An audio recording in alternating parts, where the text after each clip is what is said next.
The presenting sponsor for On Education is Schoology. Schoology is not only the best learning management system, it's also a community of lifelong learners. There's so many things to love about Schoology, but my favorite is the company's passion to connect with their teachers and students to deliver the best product possible. If you want to learn more about Schoology and how they can help you advance what's possible, visit Schoology.com. When we come back, we're going to talk about our good friend Betsy DeVos.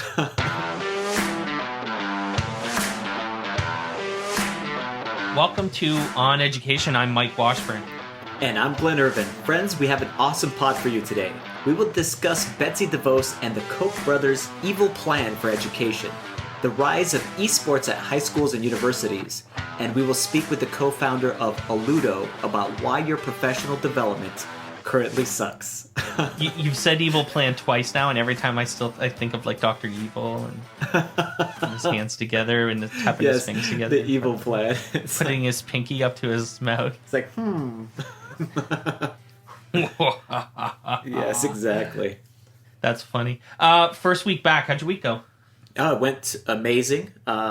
We had Labor Day off. Do you guys have that too? Yeah. No? Okay. Yes, our first day was Tuesday. Just making sure. I didn't know if it was a U.S. thing. So we started on Tuesday with students, and it was an amazing start again to the school year. I have a completely different position, so it was the first time I've ever started in a new job, not as a Spanish teacher. So that was very interesting, and I thought high energy and a lot of things that needed to get done right at the beginning of the year to get us started with our one-to-one at the high school.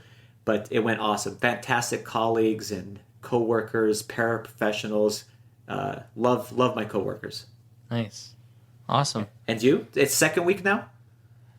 No. Well, I've been back for 3 weeks, Yes. but we had no students for the first 2. Okay. It was fine. It was good. It was about what I expected. We did have. I think I shared the video with you on iMessage of our pep rally video. Yes. Our student body is divided into houses, and you get house points for behavior and whatever. I think that's like fairly Harry normal. Potter. Sorry. Like Harry Potter? Kind of like Harry Potter. Okay. And our house that I'm in is called Sphinx. Okay. So that's why we did we did a carpool karaoke to S Club 7's classic hit song S Club Party. Okay. It was pretty fun. I'm trying to get everyone's permission to let me put it up on YouTube. Well, it's on YouTube now, but it's in a secret link. Yes. But I'm kind of itching to share it out, so it's Yes, pretty rad. really, I thought really it was funny. pretty funny. Yeah, it's totally funny. A really good way to get kids to get fired up about the school year. Yeah, they loved it. So that was fun. And the classes all kind of went the way they normally go, so everything was good. Good. Yeah. We have some small things to talk about, I guess. I guess the first one I wanted to mention, or we should mention, is this. We've kind of hinted that we were starting this before, this kind of gaming community. Yeah. And it's kind of went through a couple kind of iterations and back and forths. But you've may notice that I've been tweeting, and Glen's been retweeting and tweeting about something called Tribe Gaming and the Tribecast. So you guys should totally follow at Tribe Gaming 1, I think is the Twitter account. Just take a look the next time you're on Twitter at something I've tweeted. I think it's on my pinned tweet at the moment. But follow that Twitter account, and if you're into watching kind of gameplay on Twitch and stuff like that, watch some of us. It's kind of fun. We've played some Diablo. We played Civilization 5 last night. Yes. And it's fun just kind of having a good time with other educators. But we always inevitably slip into serious education discussions. I don't know how you can not slip into a serious education discussion when you're playing Civilization 5 with Paul Davarzy and Steve Isaacs. Yes. It just kind of happens. It's, so it did. And it was great. And it was fun having that conversation. So, we would love this to be a thing. So hoping that people will follow us and people can engage join in the in conversations too, right? and stuff like that. Yeah, and even play with us. Yeah, If you're totally. interested in playing, or actually a lot of times I think it'd be interesting for people like, for example, Civilization. They might hear their kids talk about it, but it'd be interesting for them to join in a conversation like you guys were having last night, that these educators are playing this game while having a conversation about how either this game or other games can be relevant and powerful in the educational setting. Totally. Yes. What else are we doing? We're going to FETC. Yeah. Florida. Or Orlando. I've never been to Florida. It's beautiful. Actually. I've only been there once, and it was for FETC last year. And it was amazing. So we're going to FETC. We're really excited. We're going to do probably not as many podcasts as we did for ISTE because that almost killed us. But I think we'll probably try to do at least 2. Oh yeah. Maybe while we're there, at least 2. Neither of us are speaking. You're not speaking at FETC, No. right? Nope, I didn't put it in an application. I should have. So neither of us are speaking. So we're just going to be there kind of hanging out, having fun, talking to a lot of people. So hopefully if you're going to FETC, we'll see you there. It's going to be great. Maybe we can do a meetup if anyone wants to do that. Kind of send us add us on Twitter. Yes. And let us know if you want to hang out somewhere. We'll find some microbrewery, craft brewery thing to go to, or some restaurant, and we'll go and chill. Because that would be Disney World. We could have a party at Disney World. An On Education meetup at Disney World would be kind of amazing. Live from Disney World. Right. That's awesome. What's going on Twitter? Well, just recently, I mean, there's all kinds of things all the time, but recently I keep seeing this discussion that's happening on whether Google Classroom is a viable option versus Schoology. And we've had this conversation before. And if you're an educator that currently uses Google Classroom, I just wanted to put it out there that there's this other option called Schoology, and it's a million times better. Because, and I mean, really the reason why I'm saying that is because the Schoology platform has Google Drive and Docs and all those things integrated within the system. Right. And it just gives you that much more of a robust learning management system. I think what did you call Google Classroom? LMS Lite? Lite, yes. So it's like a light version of LMS. A lot of people had all kinds of different comments about both of them, and disadvantages specifically to Google Classroom. And one of the things that I was thinking about, Mike, is how easily Schoology can be shared with your parents to make your classroom and the content you're teaching and even the messages that you're sending out to your class very transparent. Totally. And I think that's the huge difference right there, is that when you're opening it up to your parents and they can view in to what their students are doing, to what their kids are doing, and then also kind of what's happening within your class, I think that's a great thing as a teacher. But it's also great for the parents, so they really can help their kids to be successful. And that's just what was my biggest thought. My biggest takeaway was that nobody had mentioned that when we were talking about that on Twitter, but I was like, well, what about parents? We want to make sure that they're included in this formula whenever you're using anything at school. As far as a learning management system, you want to make sure that they have the ability to be a part of the process. There's no comparison when you look at, if you were to build for example, my digital citizenship unit that I'm just about to start. Yeah. If you were to visualize that in Google Classroom, how would there's that look? no way that you would be able to see just by looking at it kind of how it flows and the content and where things are and how everything works. But in Schoology, because of the way you can lay out a folder or a class or a unit or whatever, I mean, you can take a look at my digital citizenship unit, and at a glance, you can see exactly which weeks, which days I'm going to be doing what, yes, and where everything flows to from like a top-down perspective.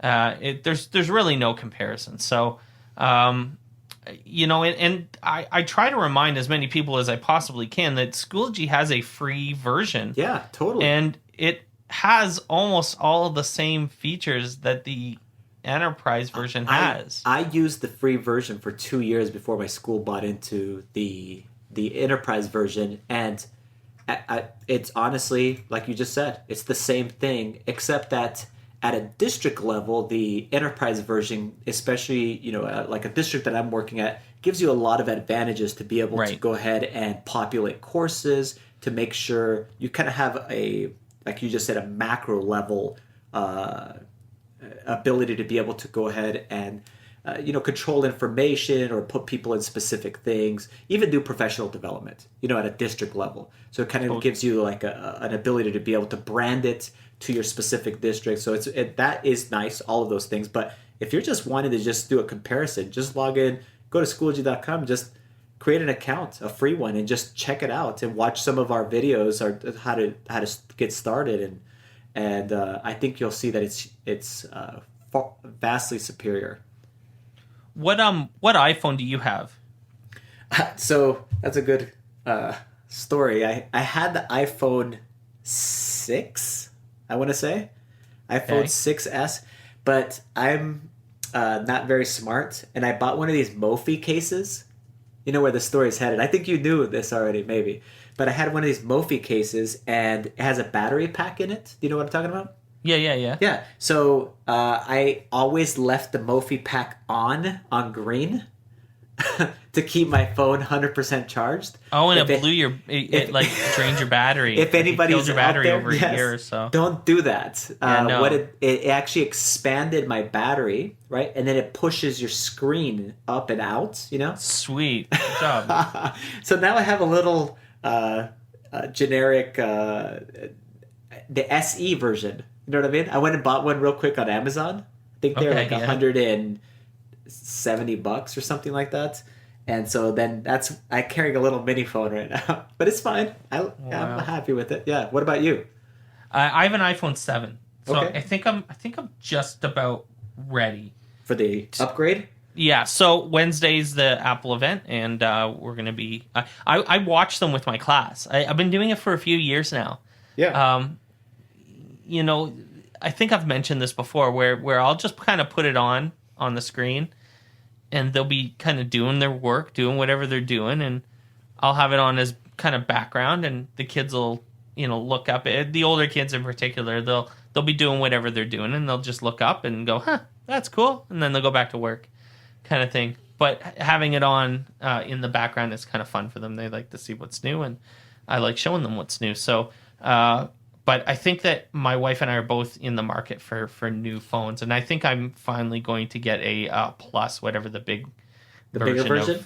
Yeah. I think I want a big phone next time. So, so I'm excited. So that's that. Yeah, we'll make sure we report on it. Huh? Yeah. No, totally. We'll talk about it next week. We'll talk about what Apple's got up their sleeves. I think there's going to be new phones and probably new watches. And possibly even new devices, other devices, maybe a new iPad. So we'll see. When we come back, we're going to talk about our good friend Betsy DeVos. On Education is brought to you by Teacher Gaming.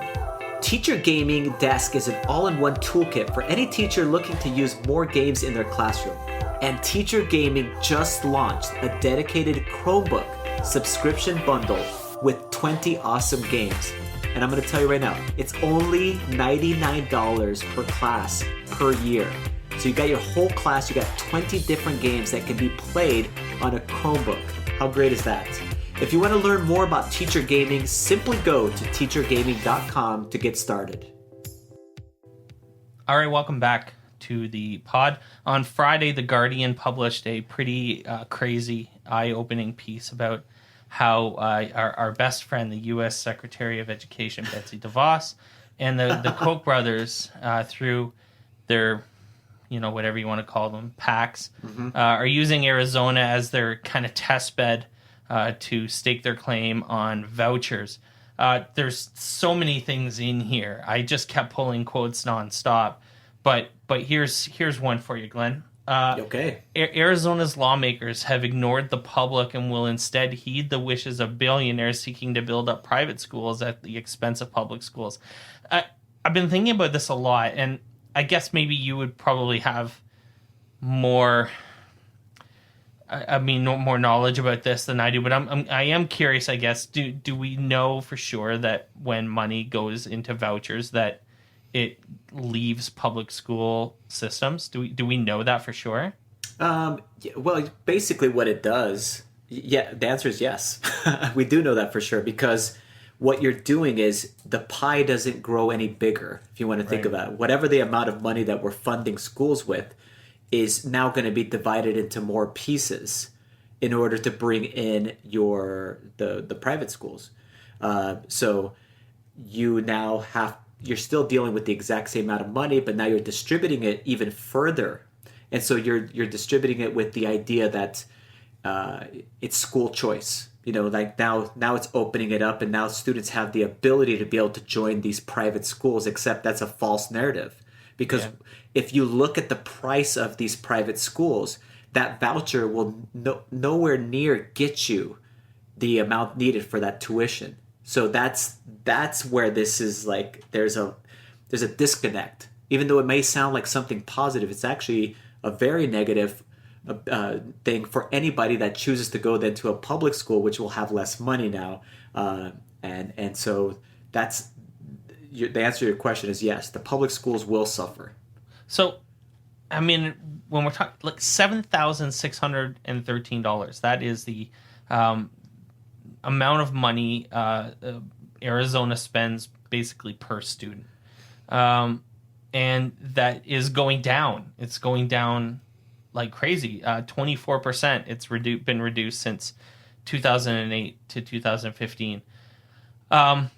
And that's the third lowest per student funding in the United States. That's so embarrassing. When you say that pie, isn't getting any bigger, and when you then divert money from that pie to,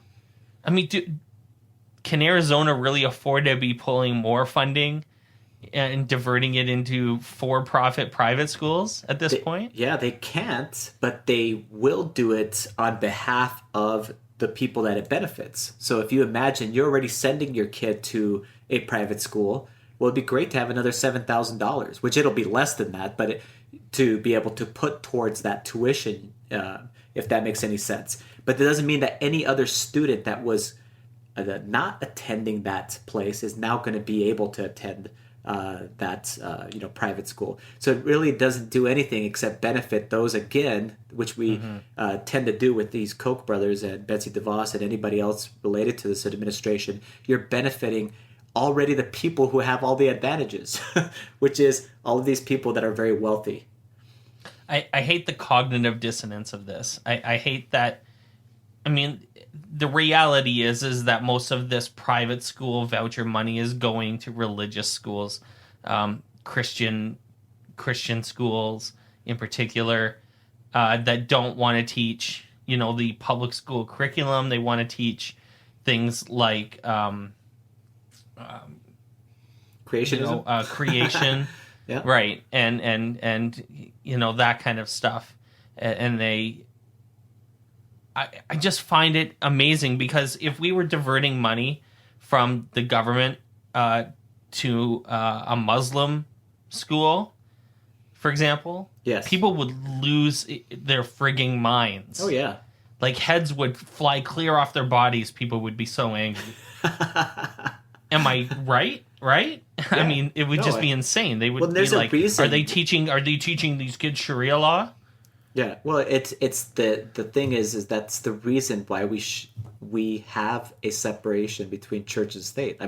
This is kind of a backwards way of getting around that. You know what I mean? It's kind of a backdoor. It doesn't state that in the policy, but that's what ends up happening there. Is now you have a true mixture of state monies being diverted into private schools, specifically ones that in this case could be religious. Overwhelmingly they are. Yes, and let's be honest, the other ones are private schools that for example, all of these are almost always well, they're profit centers, right? They're places that are making money. Yes. And so now you have a financial equation in education, and there are just some things that shouldn't be in private hands. Yes. And education is one of them. So the law that this is all falling under is this Proposition 305. Okay. Or at least that's the law being put on the ballot to repeal. Okay. So to repeal the law for vouchers in Arizona, it's Proposition 305. It's on the ballot in November. And I guess we're hoping when we talk about stuff like this is that if you're in Arizona or whatever, that you get involved in this discussion and be aware of what's going on. These down ballot races, these down ballot elections are important, and these down ballot propositions are important. And the Jeff Flake replacement race, might be the premier event in Arizona in terms of the November elections, but these initiatives in these lower level elections underneath Senate and governor and stuff like that are how the GOP has slowly chipped away at the U.S. education system by appointing or electing people to school board positions and all of this other nonsense. And your votes matter. So absolutely, we need people to get their butts out there and vote and be aware of what's going on with this stuff. Yes, absolutely. Yeah. The votes really do count, and it's an important, just even to get educated about it. What is it that they're actually wanting to do, and much more than what maybe the commercials that are out there that are telling you what they're going to do. Right. And I mean, what's the solution? I guess like there are ideas out there, aren't there, for what a better way to do this would be? I mean, if you really wanted to do a voucher system, which they don't. I mean, I'll tell you right now, they don't, because if you really do a voucher system, that means you would have open enrollment for anybody, anywhere, and that all private schools would have a lottery system for their entrance. So in other words, if you had a true voucher system, private school A, that is an amazing place and whatever might be, any student could put in an ability to be able to apply for that and then have an equal chance to get in than anybody else. It doesn't matter of their race, their socioeconomic status, or even where they live, if you really wanted to do that. But the whole problem with that is that they don't want that. No, of course not. They don't want to leave it open to anybody. And this is about segregation and wealth inequality. It's totally about wealth inequality. So what you're talking about is, again, the people that are rich have the best schools in this case, and it continued then to fund more money towards those best schools, that already are charging tuition and those kinds of things. And then now the schools that didn't have that much to begin with, like you just said, they have $7,600, third lowest in the country as far as per student of what they're getting. And now you're saying, we're going to have to pull a little bit more away from that to make sure that these private schools get their share too. So it's a messed up. It's basically a lie. It's not. They don't really want what they're saying. No, they want kind of this little backwards way of basically funding private schools. It sounds great, man. Everything is so good right now. Anyways, don't. I can't even contain myself. Don't bury your heads in the sand, people. Go out and vote. Make sure you vote. Please vote. I don't know how many more times I can say it. When we come back, we're going to talk about an article that I wrote with our good friend Steve Isaacs about esports. On Education is brought to you by Audible. So I got to tell you about this book. So I'm reading a book called You Can't Spell America Without Me. It's written by Alec Baldwin, and it's in Trump's vernacular, like it's in his voice. Like it's written, it's like as if it was written by Donald Trump. Okay. And so I'm reading it, and I'm thinking every time I'm reading it, I'm hearing Donald Trump's voice reading it to me. So I looked up on Audible if it was there, and I'm telling you it's there. Oh, so this is Alec Baldwin in the voice of Donald Trump reading the book You Can't Spell America Without Me. You've gotta listen to this. It is an absolute nightmare of a book. It's hysterical. So all that you guys have to do to listen to You Can't Spell America Without Me is go to audibletrial.com/oneducation. That's audibletrial.com/oneducation. And you will get a free audiobook download, which you should totally use for You Can't Spell America Without Me by Alec Baldwin, read to you by Alec Baldwin in the voice of Donald Trump. There's nothing better. So go do that, like, right now. All right, welcome back to the podcast. So if you go to EdSurge, the website EdSurge, it's a pretty cool news kind of information, educational information website. You'll see an article there. Gaming is not just for kids, what educators need to know about esports. Written by myself and by Steve Isaacs, who's been on the podcast. And we wanted to write, we were asked to write about esports because the international, the Dota 2 tournament was on in Vancouver, and that was kind of the thing that got them thinking about it. But we took this opportunity to really, let teachers know about, just the basics of esports, because so many people don't, right? They don't even know what it is. Yeah. Right. So we wanted to kind of let them know that it's a real deal, that it's a thing. That their kids are constantly playing these games, and they should at least, have some sort of awareness of what these games are and how big this scene really is, and huge. That this is the future, right? Big time future. Yes, I mean it's corporately sponsored now. I mean you can get, like you talked about in a previous episode, is you could get sponsored to do this. Yeah, and I mean, it's not small amounts of money either. No. And even, like, we talk about how Twitch, the main platform for streaming video games, like the Netflix of game video watching, basically, was sold to Amazon for just under $1 billion. So much money. Yes. That it's a legit business, and you're starting to get scholarships yes. to U.S. universities where they are forming esports teams for different games and then competing. Like, there is, I guarantee you, in the next 5 years there will be an NCAA. I don't know what game it'll be. It could be Overwatch. I guarantee you, it will be televised. It will be highly sponsored rated. by Doritos. Sponsored by Diet Mountain Dew. Diet Mountain Dew and Doritos. That's right all now. You need. Diet Mountain Dew, Doritos, and Mars Bar are the premier sponsors for the NCAA Overwatch championships. Yeah. It's totally going to happen. Like, I have no doubt. 100% soon. Yeah. So yeah, you wrote here too, Mike, that it's basically, as you say, it's not just for kids. So what do you mean by that? I know we talked about the tribe gaming type of thing. You want parents to kind of to delve into this, to really take a look at what's happening, that these games aren't all what maybe they think they are. Do you know what I mean?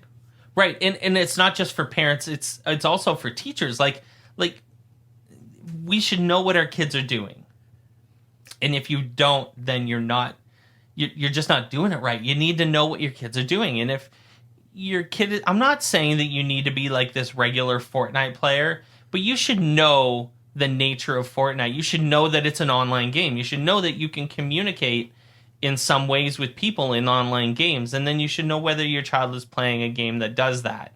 Yes. This is just like basic knowledge that you should have about your child's interactions online. And these are the games they want to play. And so, I mean, just being aware.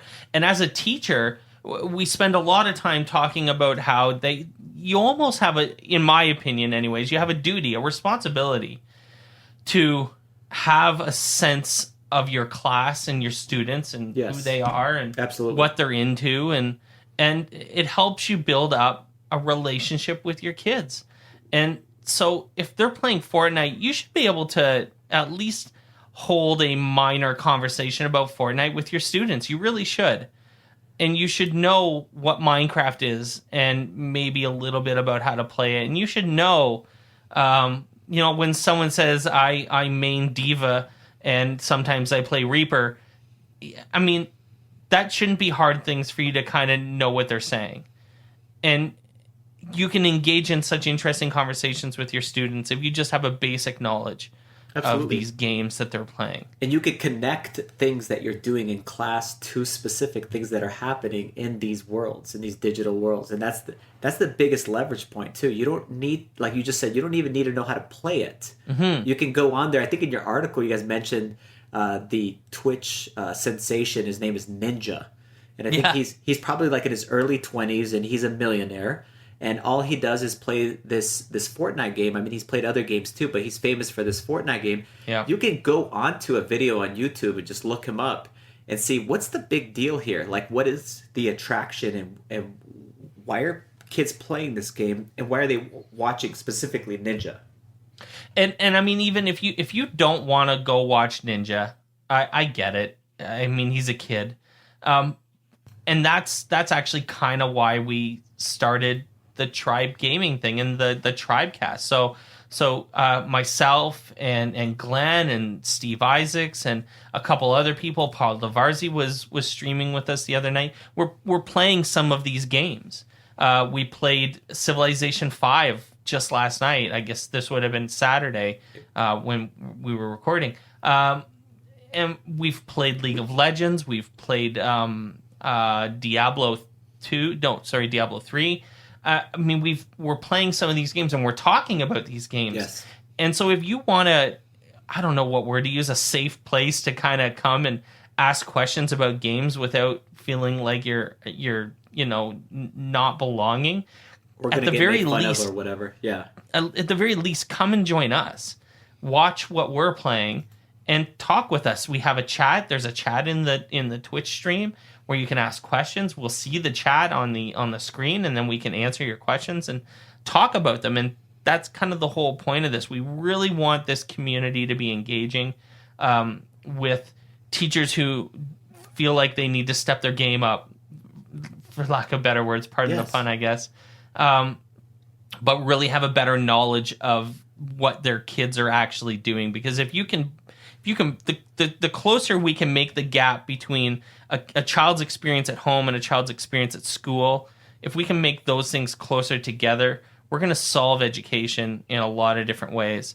So I hope that this helps at least a little. Yeah. And I hope our article helps at least a little. And we're going to make sure we link it right in the show notes. Yeah, totally. Okay. Totally. So we'll link the article in the show notes, and we'll link the Twitch channel in the show notes, and the Twitter handle for you, so that you can follow along and engage in conversation with us, because that's what we're here for. Yeah, totally. So when we come back, we're going to talk to Damon Torgerson from Alludo Learning about why your professional development sucks. All right, welcome back to the pod, everyone. We are thrilled to have Damon Torgerson with us. He is the co-founder of Alludo. Alludo and Damon have written us a blog post. It's amazing. It's amazing, fantastic. It'll be up when you're listening to this. You can also then head to the website on educationpodcast.com and read all about what we are going to be talking about. It is a fabulous read, and I highly recommend you doing that. Welcome to the show, Damon. Thank you, guys. Thank you very much. Great to be here. First, I guess, tell us a little bit about yourself and about Alludo and what you guys do. Well, the basics about me, we're based out of Seattle. I'm originally from Canada, but I've been in Seattle for the last 20 years or so. Computer science degree. I have a MBA from York University over in Toronto. Yeah. And we started our company that worked in education in 2010 called Alpenspruce. And we started off kind of, my co-founder and I, Chris, come back from enterprise IT, and we started with kind of systems integration work with most of our school districts. Interestingly enough, at the time they were all in California. And then in 2014, we started building Alludo in support of a one-to-one rollout for a school district in California, Palm Springs Unified. And it kind of started from there. They presented Alludo at Q in 2015, and we started getting phone calls in the fall of 2015 about Alludo and about bringing it to other districts, and that's kind of where it started. That's awesome. Nice. I think it's safe to say that I can tell you from me personally, like I read this whole blog post and was nodding and sometimes yelling at the monitor the whole time I was reading it. I think it's safe to say that us, along with most of our listeners, have had to suffer through terrible PD, either in single kind of terrible training. Actually, we talked about this last podcast too, or whole like initiatives. So, why does PD generally suck? A little loaded there, but yeah, yes. it's training in general. I come originally from the corporate world, and there's a lot of training. I think training in general, learning in general, is from the perspective of training or PD is really challenging, and I think it's challenging for a few reasons. There's a build it and they will come approach. So people that are really, really excited about a particular often technology, but any initiative, and they want to get it out there, they want to bring it out into the district, and they don't think that what is the learner going to take from this? And then the other side of it, I think, is the adoption and readiness side of any initiative. And if you think about why am I doing PD? What are the purpose of this? That is often kind of an afterthought. And so you don't have this holistic story as to why am I doing this? It's just like come and get it. And there's not this thought of like carrying it out to the community, engaging the community, making sure that they are aware of the training, why they're there. In short, I think it's, and there's a real theme going on right now in education about learner-centric. And I think most PD is teacher-centric or district-centric. And I think that's the fundamental reason why it's hard to deliver good PD. That's exactly right. And we've been hearing a lot about this term, initiative overload. And so what is initiative overload, and why is it something educators should be paying attention to? Well, it's if you're initiative overload is where you feel like you're getting bombarded with new things every single day. Yes. And an organization can only consume so much change. A district can only consume so much change. And I've heard many, many stories of that first day back at school where you get the fire hose of initiatives. And it's 3 or 4 initiatives. And this year we're doing this, and this year we're doing that. We're completely changing something here. Oh, and by the way, you're going to have to update these forms that you're going to be doing, new expenses, all that sort of stuff. Totally. And you just came back from your summer off, and I put that in quotes because I don't know of any teachers that really take the whole summer off. I didn't stop. So true. So it's, and so now all of a sudden, and then you have to teach. Yeah. Right? You have to get your kids ready, you have to get your classroom ready, you have to do all the stuff that you would normally be doing, but now there's these other, these 3 or 4 other things. Yes. And that's where you get people, right? Teachers are people. We forget that often, especially outside of education. They're people that have jobs, they have kids, they have families, they have interests, they have hobbies, and now we're bombarding them with stuff that's going to interrupt that. And so you have to be really sensitive to how much change your district can take on. And I think that's really incumbent on leaders within the district to be very, very aware of that. I think that's their job. And that's, I would throw, teachers on special assignment, I would say directors of PD, certainly assistant superintendents are those folks that really have to be sensitive to that. Because at the end, you want to be successful with these things, right? You want to change your district, but you have to. If you overwhelm them, then you're going to just end up with a lot of failure. So speaking of awareness, Damon, and administrators and being sensitive to PD and overload, one of the most relevant parts of this article for me was when you spoke about administrators who insist on continuing PD initiatives, insist on doing all of this PD, even though they know that there's no buy-in and they know that it's not effective. Why is this happening? Why did they insist on continuing to pound educators with this stuff when they know it's not working?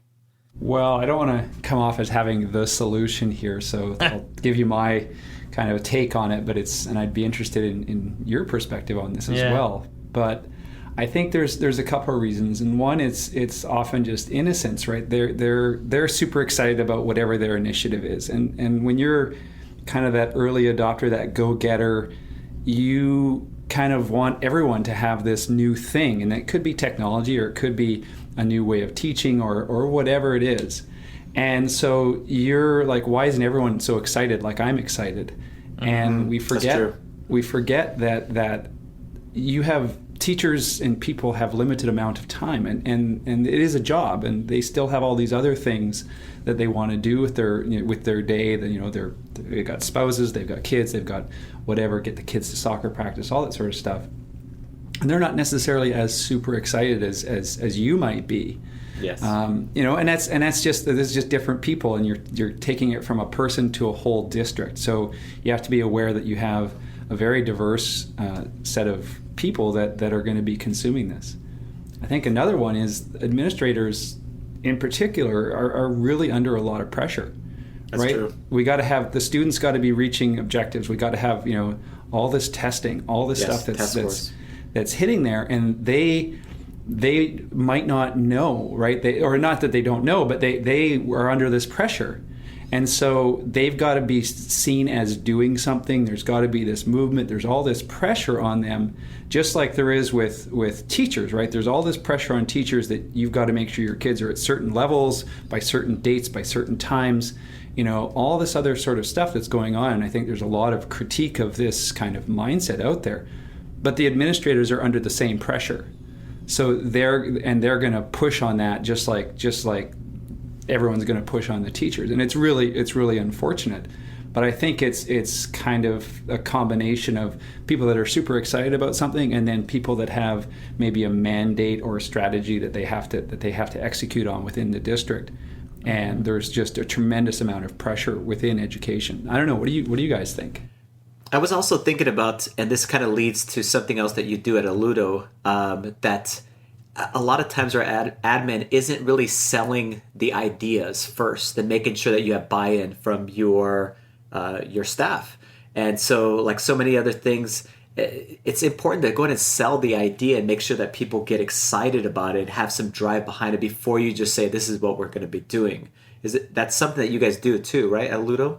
Oh, for sure, and I think that's absolutely a piece of it. Is you have to understand the value that you're bringing before you start to have these initiatives. So if you're in your office and you're just designing this thing and you're going to go, oh, this is great, I read it on whatever blog or whatever, we're going to be doing this, and I don't want to trivialize all the administrators out there that put in so much work and thought into these things, but sometimes we forget that what you need to do is just go and listen to the people that you're going to be selling this to. In this case, it's teachers.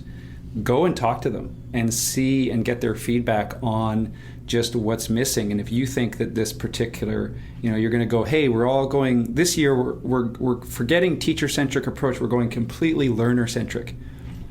That's a big shift.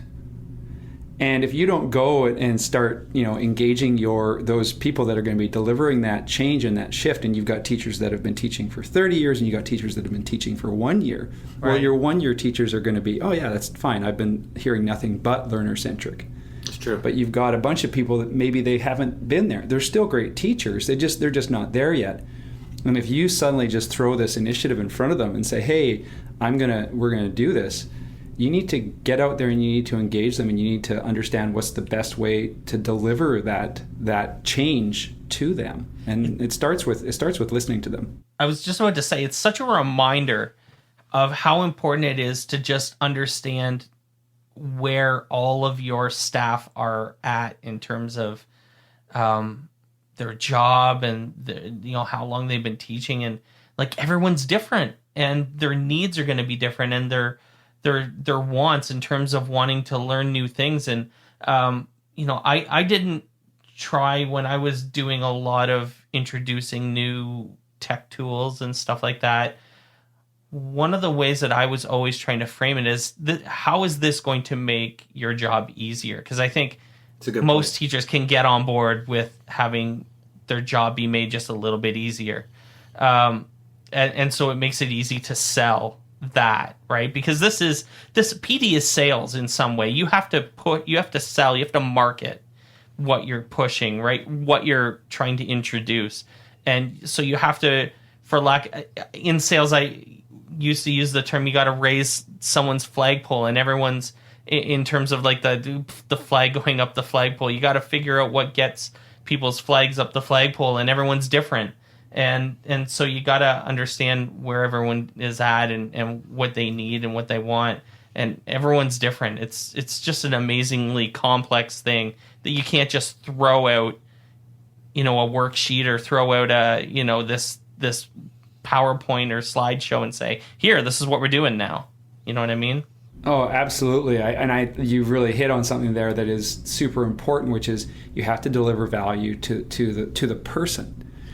And we've come across some districts where they're not healthy. I'll just put it that way. They've had initiative overload. They've had turnover of staff, especially high level staff. A lot of turnover in the district, and the district's in kind of a little bit of trouble. And the teachers are a little bit cynical, right? Here comes Damon with his great new initiative, and in 6 months Damon's going to have another great new initiative, kind of thing. Yes. And you have to think about, how can I deliver value to that teacher, to that person right away? And what I've advocated is within your PD, is there something that you can just give? You've got to give. Is there something you can give that isn't based on your initiative, isn't based on anything else, but that's going to help the teacher immediately? And in the case of Alludo, it's and it's certainly not limited to Alludo, but we do things like, is there something that would help the teacher immediately that isn't necessarily based on training? So maybe it's how to properly fill out your expense report, or so it doesn't get kicked back to you, right? Yes. And will that give the teacher back 5 minutes that is just purely, it's not going to advance the district through, it's not going to make students get higher test scores or anything like that, but is there something that you can give back to them?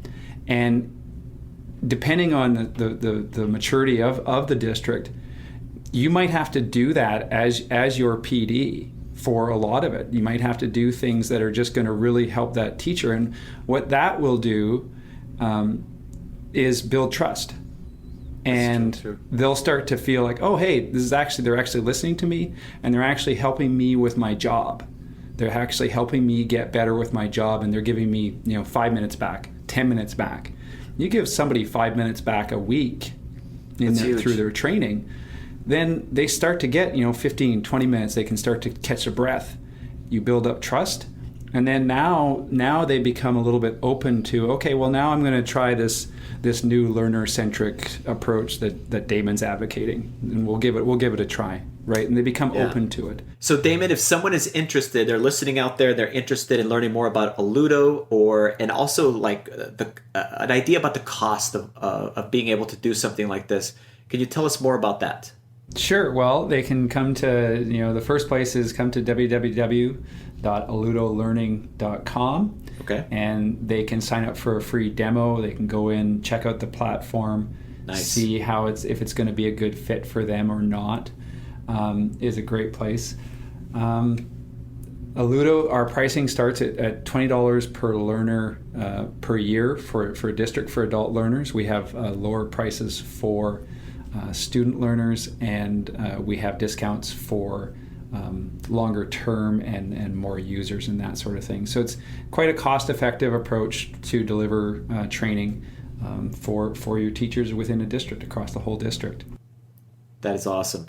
So thank you so much for joining us today. And then we're going to make sure we provide the links to both the Alludo site and then anything else that we've mentioned so far.